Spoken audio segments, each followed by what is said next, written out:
Vladimir Putin जिहड़ा Russia का president है उहदे बारे अक्सर ये खबर आ रही लंबे समय तो कि उहदी हालत कोई बहुती वधिया नहीं है।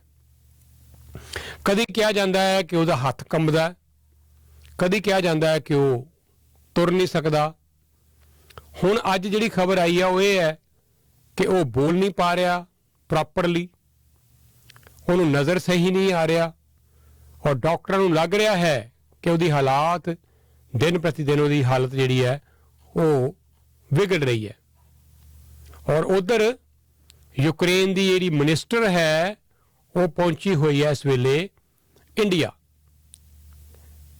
और ये फर्स्ट डिप्टी मिनिस्टर है यूक्रेन की फॉरन मिनिस्ट्री तो, और वो भारत नाल गलबात करने लिए आई हुई है कि किस तरह पाकिस्तान, चाइना और रशिया ये तिन्ना का एक जिहड़ा एक अपने आप दे विच क्लिक बनता जा रहा है, ग्रुप बनता जा रहा है, ये कितना खतरनाक हो सकता है इंडिया वास्ते ये भी समझने की लोड़ है।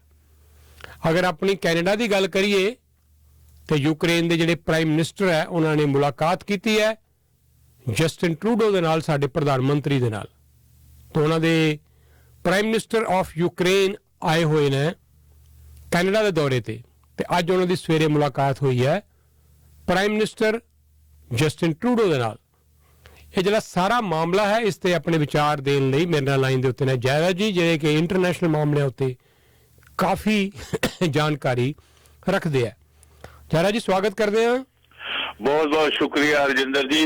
पहला जो तुसी है ना इशू खड़ा किया है वो दस रहे हो, इस तो पहला मैं होर तुहानू दी बैकग्राउंड भी दसदा है जी। मैं कल गल कर रहा सी तुहाडे नाल कि चाइना ने किस तरह अपने मैप नू चेंज किया है, ते अमित शाह जी कल गए सीगे अरुणाचल प्रदेश जी, ते चाइना दे फॉरेन मिनिस्टर ने इंडिया नू वार्निंग दी है कि अमित शाह उन्होंने नहीं जाना चाहिए सी। देखो एक ये बड़ी इंडिया वास्ते डिसऑनर की गल है कि वो नहीं गए। अमित शाह ने उत्थे गए ने, वो बिल्कुल ठीक किया है। और ये भी है कि पिछले हफ्ते असी न्यूज़ दे विच भुल गए सी कि एक ब्रिक एसोसीएशन की जो बनी है उसका बैंक भी बनया कि हैड ऑफिस शंघाई च है।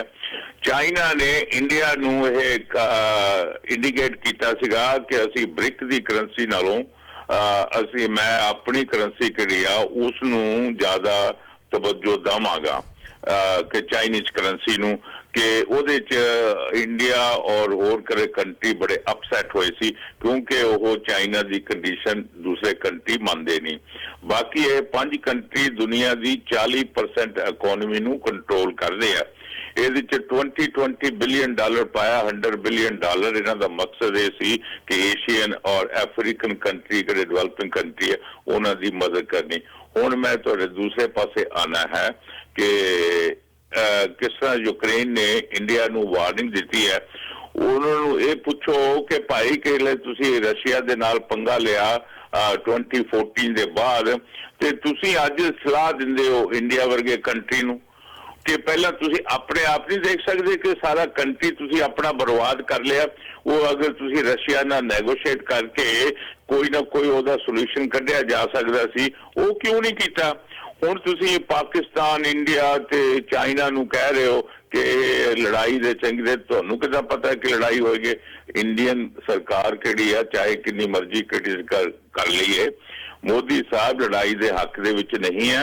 ये मोदी साहब तो पहला भी यही पॉलिसी रही है इंडिया की कि नैगोशिएट की जाए, पर वो तदे की जा सकती है कि किहड़ा कंट्री डिफेंस के उत्ते ज्यादा स्ट्रोंग होएगा ते अपने आप दूसरे कंट्री तुहाडा लोहा मनणगे।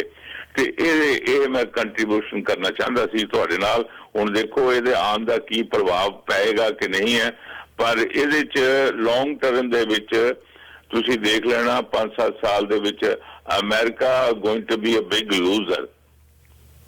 अच्छा, ਇਹਦਾ ਜਿਹੜਾ ਮੇਨ ਦੂਸਰਾ ਇਸ਼ੂ ਖੜਾ ਹੋ ਰਿਹਾ ਹੈ ਤੁਸੀਂ ਜਿਹੜੀ ਜ਼ਿਕਰ ਕਰ ਰਹੇ ਹੋ ਉਹ ਹੈ ਕਿ रशिया ਤੇ ਚਾਈਨਾ ਦਾ ਨੇੜੇ ਆਣਾ, और है भी गुआढ़ी मुल्क ने, बॉर्डर भी बड़ा इन्हों आपस लगता है, और दोनों बहुत तगड़ियाँ शक्तियां ने। तो कला कला तो ठीक है कि चाइना और रशिया कल्ले कल्ले अमरीका जड़ा है वो ਵਧੀਆ ਡੀਲ ਕਰ ਸਕਦਾ। ਪਰ ਜੇ ਦੋਨੇ ਇਕੱਠੇ ਹੋ ਜਾਣ ਤੇ ਵਿੱਚ ਪਾਕਿਸਤਾਨ ਹੈ, ਉਹਦਾ ਝੁਕਾਅ ਵੀ ਇਹਨਾਂ ਦੋਨਾਂ ਵਾਲੇ ਪਾਸੇ ਹੀ ਨਜ਼ਰ ਆ ਰਿਹਾ, ਜ਼ਿਆਦਾ ਕਰਕੇ ਅਮਰੀਕਾ ਤੋਂ ਬਹੁਤ ਦੂਰ ਹੋ ਚੁੱਕਾ ਹੈ। ਇਸ ਸਾਰੇ ਮਾਮਲੇ ਦੇ ਵਿੱਚ ਜਿਹੜਾ ਹੁਣ ਇੰਡੀਆ ਲਈ ਕੀ ਸਮੱਸਿਆ ਨਹੀਂ ਖੜੀ ਹੋ ਜਾਏਗੀ, ਕਿਉਂਕਿ ਇੰਡੀਆ ਨੂੰ ਹੁਣ ਤੱਕ ਬੜਾ ਸਸਤਾ ਤੇਲ ਮਿਲਦਾ ਰਿਹਾ ਰਸ਼ੀਆ ਤੋਂ, ਪਰ ਰਸ਼ੀਆ ਲਈ ਹੁਣ ਜਿਹੜਾ ਕੀ ਪਾਰਟਨਰ ਹੈ ਉਹ ਚਾਈਨਾ ਜ਼ਿਆਦਾ ਨਜ਼ਰ ਆ ਰਿਹਾ ਇੰਡੀਆ ਦੇ ਮੁਕਾਬਲੇ। ਉਹ ਰਸ਼ੀਆ ਜਿਸ ਤਰ੍ਹਾਂ ਆਲਮੋਸਟ ਝੋਲੀ 'ਚ ਪੈ ਗਿਆ ਜਾ ਕੇ ਚਾਈਨਾ ਦੇ, ਉਸ ਹਿਸਾਬ ਨਾਲ ਰਸ਼ੀਆ ਨੂੰ ਹੁਣ ਦੇਖਣਾ ਪਏਗਾ ਕਿ ਜਾਂ ਤਾਂ ਉਹ ਇੰਡੀਆ ਨਾਲ ਜਾਵੇ ਜਾਂ ਚਾਈਨਾ ਨਾਲ ਜਾਵੇ, ਦੋਵਾਂ ਨਾਲ ਤਾਂ ਰਹਿ ਨਹੀਂ ਸਕਦਾ। ਤੁਹਾਡੀ ਗੱਲ ਠੀਕ ਆ, ਪਰ ਇੰਡੀਆ ਕਿਹੜਾ ਆ ਉਹ ਬਾਕੀ ਮਿਡਲ ਦੇ ਵਿੱਚ ਹੈ। ਇੰਡੀਆ ਲੜਾਈ ਨਹੀਂ ਚਾਹੁੰਦਾ, ਉਹ ਇਸ ਕਰਕੇ ਨਹੀਂ ਚਾਹੁੰਦਾ ਕਿ ਹਜੇ ਇਹ ਆਪਣੀ ਹੌਲੀ ਹੌਲੀ ਹਾਈ ਪਦਾਨ ਦੇ ਉੱਤੇ ਆਪਣਾ ਪੈਰ ਰੱਖ ਰਿਹਾ ਹੈ। ਅਗਰ ਹੁਣੇ ਹੀ ਪੰਗਾ ਲੈ ਲਿਆ ਲੜਾਈ ਦਾ ਤਾਂ ਫਿਰ ਇੰਡੀਆ ਤਾਂ 20 ਸਾਲ 25 ਸਾਲ ਹੋਰ ਪਿੱਛੇ ਚਲੇ ਜਾਏਗਾ। ਇਸ ਕਰਕੇ ਲੜਾਈ ਦਾ ਇੰਡੀਆ ਨੂੰ ਕੋਈ ਫਾਇਦਾ ਨਹੀਂ ਹੋ ਸਕਦਾ, ਉਹਦਾ ਨੁਕਸਾਨ ਹੀ ਹੋਏਗਾ। ਬਾਕੀ ਤੁਸੀਂ ਪਾਕਿਸਤਾਨ ਦੀ ਕੀ ਦਿਆ, ਪਾਕਿਸਤਾਨ ਕਿਹੜੀ ਹੈ ਇੱਕ ਬਹੁਤ ਵੱਡੀ ਲਾਇਬਿਲਿਟੀ ਹੈ, ਉਹ ਚਾਈਨਾ ਵਾਸਤੇ ਵੀ ਤੇ ਹੋਰ ਕੰਟਰੀਆਂ ਵਾਸਤੇ। ਤੁਹਾਨੂੰ ਪਤਾ ਹੁਣੇ ਪਰਸੋਂ ਕੇ ਚੌਥ ਦੀ ਗੱਲ ਹੈ, ਪਾਕਿਸਤਾਨ ਨੇ ਚਾਈਨਾ ਦੇ ਉੱਤੇ ਹਰਜਾਨਾ ਲਗਾਤਾ ਕਿਉਂਕਿ ਕਿਹੜੀ ਚਾਈਨੀਜ਼ ਕੰਪਨੀ ਹੈ ਐਕਸਪਲੋਰ ਕਰ ਰਹੀ ਆ ਪੈਟਰੋਲੀਅਮ ਪ੍ਰੋਡਕਟ ਪਾਕਿਸਤਾਨ ਦੇ ਵਿੱਚ, ਉਹਨਾਂ ਨੇ ਕੋਈ ਗੜਬੜ ਕੀਤੀ ਹੈ। ਉਹ ਗੜਬੜ ਕਰਨ ਦੇ ਕਾਰਨ ਕਿ ਚਾਈਨਾ ਵੀ ਥੋੜਾ ਜਿਹਾ ਪਾਕਿਸਤਾਨ ਤੋਂ ਅਪਸੈਟ ਹੋਇਆ। ਇਹ ਕਾਫੀ ਪ੍ਰੋਬਲਮ ਹੋ ਰਹੀ ਹੈ ਕਿ ਕਿਸ ਤਰ੍ਹਾਂ ਨਾ ਇੱਕ ਪਿੰਡ ਦੂਜੇ ਪਿੰਡ ਦੇ ਨਾਲ ਲੜਾਈ ਕਰਦਾ ਹੈ, ਉਹ ਹਿਸਾਬ ਇੱਥੇ ਇੰਟਰਨੈਸ਼ਨਲ ਲੈਵਲ ਦੇ ਉੱਤੇ ਨਜ਼ਰ ਆ ਰਿਹਾ ਹੈ। ਠੀਕ ਹੈ, ਥੈਂਕ ਯੂ ਜੈਰਾ ਜੀ, ਥੈਂਕ ਯੂ ਸੋ ਮਚ।